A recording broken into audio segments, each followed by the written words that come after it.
ಮಾನವ ಹೃದ್ರೋಗ ಸಂಸ್ಥೆಗಳ ಮುಖ್ಯಸ್ಥರು ಹಾಗೆ ಟಾಸ್ಕ್ ಫೋರ್ಸ್ನ ಡೈರೆಕ್ಟರ್ ಅಲ್ಲಿ ಒಬ್ಬರಾಗಿರುವಂತ ಡಾಕ್ಟರ್ ಮಂಜುನಾಥ್ ಅವರು ನಮ್ಮ ಜೊತೆ ದೂರವಾಣಿ ಸಂಪರ್ಕದಲ್ಲಿ ಜಾಯ್ನ್ ಆಗ್ತಾ ಇದ್ದಾರೆ. ನಮಸ್ಕಾರ ಸರ್. ನಮಸ್ತೆ ಸರ್, ಈಗ ಪಟಾಕಿಯನ್ನ ನಿಷೇಧ ಮಾಡುವಂತ ವಿಚಾರಕ್ಕೆ ಸಂಬಂಧಪಟ್ಟಂತೆ ಮುಖ್ಯಮಂತ್ರಿಗಳು ನಿರ್ಧಾರವನ್ನ ಕೈಗೊಳ್ತಾ ಇದ್ದಾರೆ. ಸರ್, ಇದ್ರ ಬಗ್ಗೆ ನಿಮ್ಮ ಅಭಿಪ್ರಾಯ ಏನು ಅಂತ, ಯಾವ ರೀತಿಯಾಗಿ ಇದು ಎಫೆಕ್ಟ್ ಆಗಬಹುದು ಆರೋಗ್ಯದ ಮೇಲೆ ಅಂತ?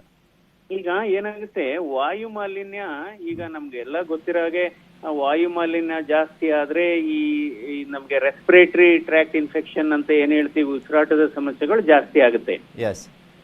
ಪರ್ಟಿಕ್ಯುಲರ್ಲಿ ಈಗ ಕೋಲ್ಡ್ ಸೀಸನ್ ಆಲ್ಸೋ, ಈಗ ವಿಂಟರ್ ಸೀಸನ್ ಅಂತ ಏನ್ ಹೇಳ್ತೀವಿ, ಈಗ ನವೆಂಬರ್, ಡಿಸೆಂಬರ್, ಜನವರಿ ಈ 3 ತಿಂಗಳಲ್ಲಿ ಈ ಸಂದರ್ಭದಲ್ಲಿ ನಮ್ಗೆ ಯಾವಾಗ್ಲೂ ವೈರಲ್ ಇನ್ಫೆಕ್ಷನ್ಸ್ ಜಾಸ್ತಿ ಆಗುತ್ತೆ. ಸೊ ಅದೇ ರೀತಿ ಕರೋನಾ ಇನ್ಫೆಕ್ಷನ್ ಕೂಡ ಜಾಸ್ತಿ ಆಗೋ ಸಾಧ್ಯತೆ ಇರುತ್ತೆ. ಆದ್ರೂ ಇವಾಗ ಇಳಿಮುಖ ಆಗ್ತಾ ಇದೆ. ಬಟ್ ಈ ಸಂದರ್ಭದಲ್ಲಿ ನಾವು ಮುನ್ನೆಚ್ಚರಿಕೆ ವಹಿಸ್ತಾ ಇದ್ರೆ ವಾಯು ಮಾಲಿನ್ಯದಿಂದ ಈ ಇನ್ಫೆಕ್ಷನ್ಸ್ ಜಾಸ್ತಿ ಆಗುತ್ತೆ. ನಂತರ ವಾಯು ಮಾಲಿನ್ಯ ಜಾಸ್ತಿ ಆದ್ರೆ ಈಗ ಪಟಾಕಿ ಹಚ್ಚೋದ್ರಿಂದಲೂ ವಾಯು ಮಾಲಿನ್ಯ ಜಾಸ್ತಿ ಆಗುತ್ತೆ.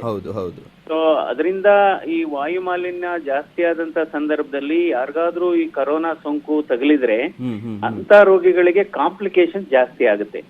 ಅವರು ICU ಅಡ್ಮಿಷನ್ ಜಾಸ್ತಿ ಆಗ್ಬಹುದು, ಅಥವಾ ಆಕ್ಸಿಜನ್ ಲೆವೆಲ್ ಕಡಿಮೆ ಆಗ್ಬಹುದು. ಕಾಂಪ್ಲಿಕೇಶನ್ಸ್ ಜಾಸ್ತಿ ಆಗೋದ್ರಿಂದ ಅದನ್ನ ನಿಷೇಧ ಮಾಡೋದು ಒಳ್ಳೇದು. ಆಕ್ಚುಲಿ ಕೆಲವು ರಾಜ್ಯಗಳು ಆಲ್ರೆಡಿ ಮಾಡಿದೆ, ದೆಹಲಿ ಮಾಡಿದೆ, ರಾಜಸ್ಥಾನ ಮಾಡಿದೆ. ಸೊ ಈಗ ನಾವೆಲ್ಲ ವರ್ಚುವಲ್ ಅಂತಿದೀವಿ. ಈಗ ಕೋವಿಡ್ ಇನ್ಫೆಕ್ಷನ್ ಪ್ಯಾಂಡಮಿಕ್ ಟೈಮ್ ಅಲ್ಲಿ ಸಭೆಗಳು ವರ್ಚುವಲ್ ಆಗಿದೆ, ಲೆಕ್ಚರ್ಗಳು, ಕ್ಲಾಸಸ್ಗಳು ವರ್ಚುವಲ್ ಆಗಿದೆ. ಬಹುಶಃ ನನ್ನ ಅರ್ಥದಲ್ಲಿ ಇದೊಂದು ವರ್ಷ ನಾವು ಸಾರ್ವಜನಿಕರು ಸಹಕರಿಸಿ ವರ್ಚುವಲ್ ದೀಪಾವಳಿ ಆಚರಿಸೋದು ಬೆಟರ್ ಅಂತ ನನ್ನ ಸರ್ ನಿಮ್ಮ ಅಭಿಪ್ರಾಯ. ಈಗ ದಟ್ಟ ಹೊಗೆ ಬರುವಂತಹ ಆ ದೊಡ್ಡ ಮಟ್ಟದ ಪಟಾಕಿಗಳನ್ನ ಕಂಪ್ಲೀಟ್ ಆಗಿ ನಿಷೇಧ ಮಾಡಬೇಕು, ಅದರ ಜೊತೆಗೆ ಚಿಕ್ಕ ಪುಟ್ಟ ಕೆಲವರು ಸುಸುರು ಬತ್ತಿ ಎಲ್ಲ ಆರಿಸ್ತಾರಲ್ಲ ಸರ್, ಆ ತರದನ್ನು ಕೂಡ ನಿಷೇಧ ಮಾಡಬೇಕು ಅಂತ ಹೇಳ್ತೀರಾ? ಚಿಕ್ಕ ಪುಟ್ಟ ಪಟಾಕಿಗಳನ್ನು ಕೂಡ ಅಂದ್ರೆ ಅವರು ಮನೆಯಲ್ಲಿ ಯಾರಿಗಾದ್ರೂ ಸಮಸ್ಯೆ ಇದ್ರೆ, ಯಾರಿಗಾದ್ರೂ ವಯಸ್ಸಾದವ್ರಿದ್ರೆ, ಅಥವಾ ಈ ವಲ್ನರಬಲ್ ಏಜ್ ಗ್ರೂಪ್ ಅಂತೀವಲ್ಲ ಅಂತವ್ರಿದ್ರೆ, ಸೊ ಆ ಸಂದರ್ಭದಲ್ಲಿ ಈ ಶ್ವಾಸಕೋಶದ ಸಮಸ್ಯೆಗಳು ಬರಬಹುದು. ಈ ಕರೋನಾ ಹಿನ್ನೆಲೆಯಲ್ಲಿ ನಾವು ಹೆಚ್ಚು ಮುನ್ನೆಚ್ಚರಿಕೆ ವಹಿಸೋದು ಅಗತ್ಯ ಅಂತ ನನ್ನ ಭಾವನೆ. ಇನ್ಫ್ಯಾಕ್ಟ್ ಏರ್ ಪೊಲ್ಯೂಷನ್ ನಮ್ಮ ದೇಶದಲ್ಲಿ ವಾಯು ಮಾಲಿನ್ಯದಿಂದ ಪ್ರತಿ ವರ್ಷ ಸುಮಾರು 13 ಲಕ್ಷ ಜನ ಸಾವನ್ನಪ್ತಾ ಇದ್ದಾರೆ ವಾಯು ಮಾಲಿನ್ಯದಿಂದ.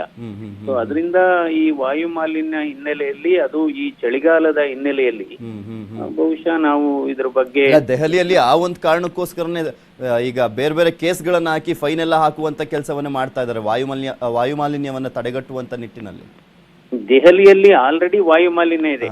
ಯಾಕೆಂದ್ರೆ ಬಹುಶಃ ಏರ್ ಕ್ವಾಲಿಟಿ ಇಡೀ ದೇಶದಲ್ಲಿ ವರ್ಸ್ಟ್ ಇರೋದು ಡೆಲ್ಲಿ ಆಗ್ಬೋದು, ಕಾನ್ಪುರ್ ಆಗ್ಬೋದು, ಬನಾರಸ್ ಆಗ್ಬೋದು. ಸೊ ಅದರಿಂದ ಒಂದು ವಾಯು ಮಾಲಿನ್ಯ ದೃಷ್ಟಿಯಿಂದ, ಎರಡನೇದು ಈ ಚಳಿಗಾಲ ಮತ್ತು ಕರೋನಾ ಹಿನ್ನೆಲೆಯಲ್ಲಿ ಬಹುಶಃ ನಾವು ಮುನ್ನೆಚ್ಚರಿಕೆ ವಹಿಸೋದು ಅಗತ್ಯ. ಯಾವ್ಯಾವ ಆಚರಣೆಗಳನ್ನ ಆಲ್ಮೋಸ್ಟ್ ಈ ಕೊರೋನಾ ಟೈಮಲ್ಲಿ ಮಾಡ್ದಲೇ ಸುಮ್ಮನಾಗ್ಬಿಟ್ಟಿದ್ದೀವಿ. ಇದೊಂದು ಈ ವರ್ಷ ಈ ಒಂದು ಹಬ್ಬದ ಸಂದರ್ಭದಲ್ಲಿ ಇದೊಂದು ನಿಯಂತ್ರಣ ಆಗ್ಬಿಡ್ಲಿ ಅಂತ ಹೇಳ್ತಾ ಇದ್ದೀರಾ?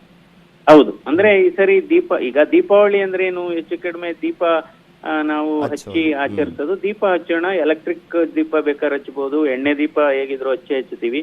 ಸೊ ಬೇಕಾದ್ರೆ ಅಂತಹ ಪಟಾಕಿ ನಾವು ನೋಡ್ಲೇಬೇಕು, ಮಕ್ಕಳಿಗೆ ಪಟಾಕಿ ಇದು ತೋರಿಸ್ಬೇಕು ಅಂದ್ರೆ ವರ್ಚುವಲ್ ಪಟಾಕಿ ತೋರಿಸ್ಬಿಡೋದು ಬೆಟರ್. ಹೌದು.